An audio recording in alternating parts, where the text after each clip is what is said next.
Welcome to another in our series of discussions on Robbins Socio-Rhetorical criticism. Again, I urge you to read Vernon Robbins' book on social rhetorical criticism. It is one of the key texts to look at. It is one, remember, that a good Greek exegesis person examines all of the types of formal methods and creates the method that works for them personally and for the actual material that you're going to study. Well, let's go on to the next intertexture from Robbins, the social and cultural intertection. And this is Susan Hares, your host. Again, let's look at his world and where social and cultural texture fit in. Robbins looks at a text as having an implied author and implied reader. And that goes to the text, which may have a narrator or a character, as an intertexture that exists within a particular historical, cultural, social environment that the text operates in. And there's interplay between what's the repetition, the storyline, the narration, the aesthetics or moods inside the text, and then you create verbal signs. But also, the nadir exists within a social and a cultural texture that's more than just the historical and social culture of the actual story. It exists within a world. Perhaps the biblical world is a Mediterranean world. We'll look at how that works. And that interacts with the narrator and the character. It also may form how the ideological culture fits, and that links to the implied reader. Well, let's go into the actual social and cultural texture. This is part of the four textures that he has: intertexture, the text, and I've always put in a semicolon enough to remember that that's where we're actually focusing. The intertexture I give you as the way that we look at applications and interpretation, but in our inductive Bible study we often look at the intertexture and then the intertexture and try to understand the intertexture. But I'm now going beyond that in the social and cultural texture. First, how is the social and cultural intertexture different from the social cultural intertexture? So there's a bigger social cultural texture that goes beyond it. This stands, and that's what we're speaking of. This arena of social and cultural differs from the arena of intertexture by its use of anthropological and sociological theory to explore the social and cultural nature of the voices in the text. When we look at the social cultural intertexture, we look at a specific case, what's happening in the social realms inside of Thessalonica or Philippi or Jerusalem in a very specific. We don't actually look at the anthropological or sociological theories to explore how these cultural voices interact in the text. For example, John and the culture of descending and ascending Redeemer as the impetus for sectarian community is one of those things that is a historical focus. There is the specific focus within the Jerusalem, within the Messianic world. There is another specific focus within the Greco-Roman world where a god comes down from Mount Olympus and redeems something. Beyond that, the concept of the anthropological or sociological concept that there would be an ascending and descending redeemer may be across all cultures. So what we're going to look at in the social and cultural texture is one of first century social and cultural concepts in the Roman Empire that go beyond specific pieces, that you may be linking to the specific social and cultural ideas within an area, but maybe you have to step back and say that within the greater Mediterranean world, that world within a box, there are these social concepts.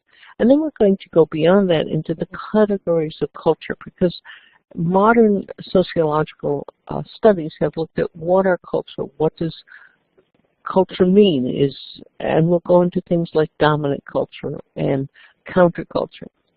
And then we'll go into 7 key topics where worldview intersects with the church view. Let me begin with that. Let's go back to the social and cultural concepts. Some of these we picked up in the historical topics. We picked up letter writing, paterfamilias, whether marriages were by the hand or sin menu. Cum menu, with the hand, or sin menu. With the hand means the hand and the property of a woman went to her husband. She didn't contain that. Sin menu means it goes without that control. There were always teachers of top families in Greek philosophy, rhetoric, writing. In Jews, they had scripture, trade with hands to add to that. There were concepts of kinship, shame and honor, Roman military honors, Greek athletic competitions, sickness and healing, table fellowship, city life versus country life. We have some of that today, but there was the large cities had it dramatically different than the country states, and yet they were linked. Temple versus household, hospitality. Now, as I mentioned in a previous one, when Paul compares himself with Greek teachers using cultural concepts, he's using Diochristosom's discussion, but he uses it in cultural context that I'll now depict. It was not empty, kene. We were emboldened by God to speak with great opposition, agone, not based on errors, planes, no uncleanness, archates, uncleanness. Katharizo is something you're used to. Akatharizo is uncleanness, nor guile, dolo. We are speaking of those done by God. Now, not with flattery, kolachesis, nor a mask, or a cloak of greed, nor by praise. The dazakto you're familiar with in your Greek. But we became little children or infants in your mind, as an earthen mother. Notice that in the culture, and this goes beyond the mere use of Diochristosom's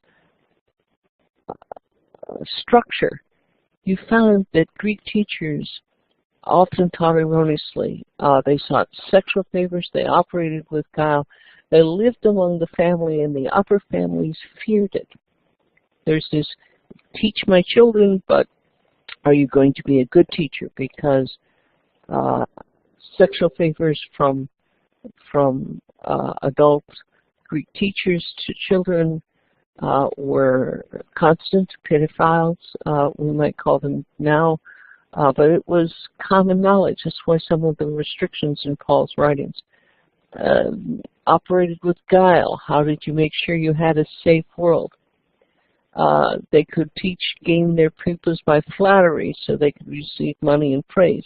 And again, that's where the families wanted to be taught.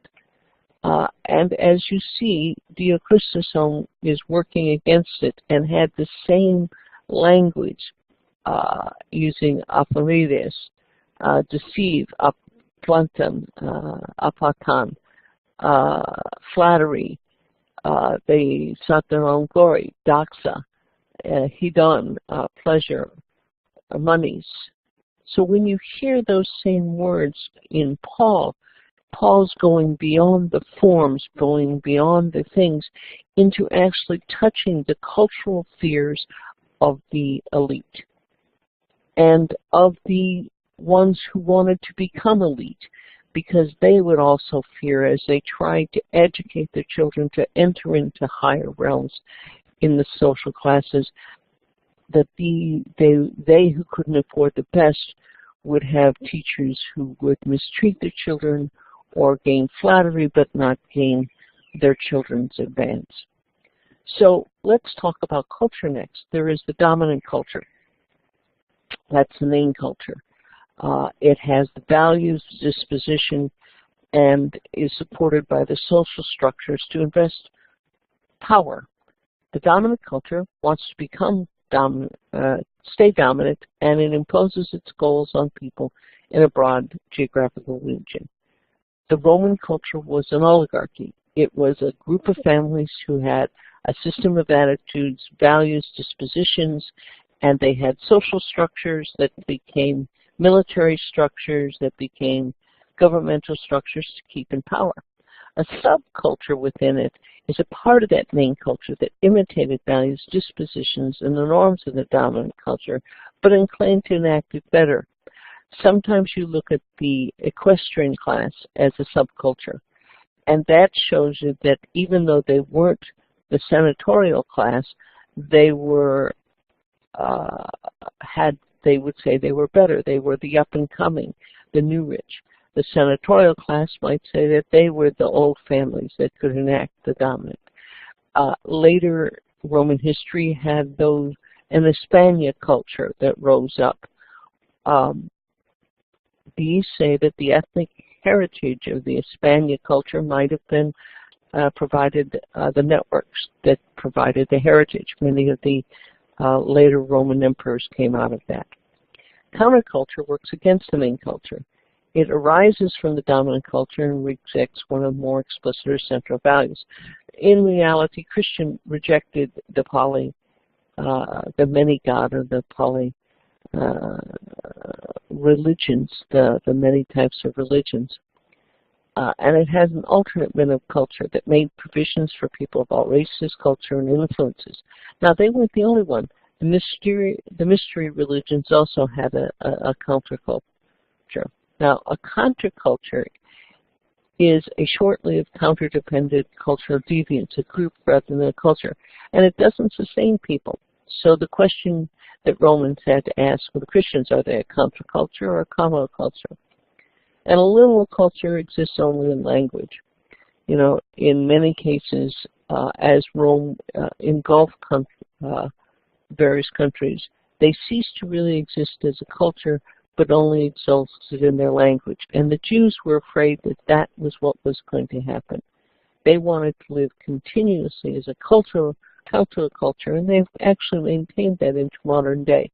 They've become a counterculture that works against the culture over 2,000 years. An amazing, actually 3,000 years, an amazing statement about a people. Now, how is it different than social culture? We come to the 7 topics. Now, a conversational argumentation considers the world to be corrupt because humans are corrupt. These are social contexts. A revolutionary argumentation maintains an etiological position, nurtures a desire to be rid of the present social order by time or force.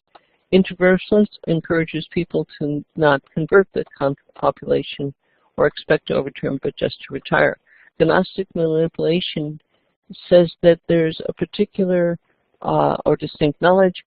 It accepts the outside world, but it says, I've got a better knowledge, therefore I'm fixed. Notice you find conversionist, revolutionists, introversionists, and Gnostic manipulations in the church.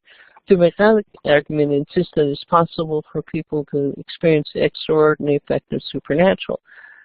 The inclination of the Spirit and God, is that something that sets it apart in the culture, or are there other things? The Reformists insist that the political and economic solutions can serve the good rather than impose events. We can reform the world.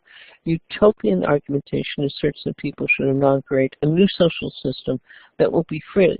Go, in many cases, the pilgrims when they travel to the New World. We're looking for a utopian world, a world that says we can create our new social systems. Well, hopefully if you have questions, you can ask me or send me questions on Facebook.